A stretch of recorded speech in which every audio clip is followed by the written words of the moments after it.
أهلا بيكم. قبل ما نبدأ، عايزك تعمل لايك للفيديو وتشترك في القناة عشان يوصلك كل جديد ومتفوتكش أي تفاصيل حصرية. يلا بينا. الأهلي يستعد للانقضاض على مهاجم جديد بعد أزمة التهديف الأخيرة، والاسم الذي تردد بقوة هو إبراهيم دياباتي. من هو هذا اللاعب؟ ما هي جنسيته؟ وما هي أرقامه التي جذبت المارد الأحمر؟ إبراهيم دياباتي هو مهاجم شاب يحمل الجنسية الإيفوارية، يلعب حالياً في نادي جايس السويدي المنافس في الدوري السويدي الممتاز. دياباتي يبلغ من العمر 24 عاماً، ويتميز بكونه هدافاً قناصاً، يمتلك سرعة كبيرة في الانطلاقات والتحرك بدون كرة، وهو ما يبحث عنه المدرب توروب تحديداً لضرب التكتلات الدفاعية الإفريقية.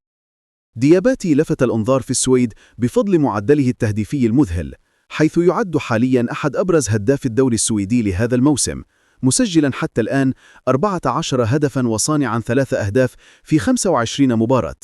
هذه الأرقام إلى جانب صغر سنه وقابليته للتكيف البدني هي ما أقنع لجنة التخطيط في الأهلي بضرورة التفاوض لضمه، حيث يرى الأهلي فيه صفقة استثمارية مزدوجة، حل لأزمة التهديف الحالية وإمكانية بيعه مستقبلاً لأوروبا بمقابل أكبر.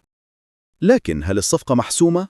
التعاقد مع دياباتي قد يكون أكثر سهولة من المفاوضات مع أندية الدوريات الكبرى، فعلى الرغم من أن قيمة اللاعب السوقية مرتفعة نسبياً وقد تصل إلى حوالي 2.5 مليون يورو، إلا أن المفاوضات مع أندية الدوري السويدي عادة ما تكون أقل تعقيداً من الناحية المالية مقارنة بالدوريات الأوروبية الكبرى.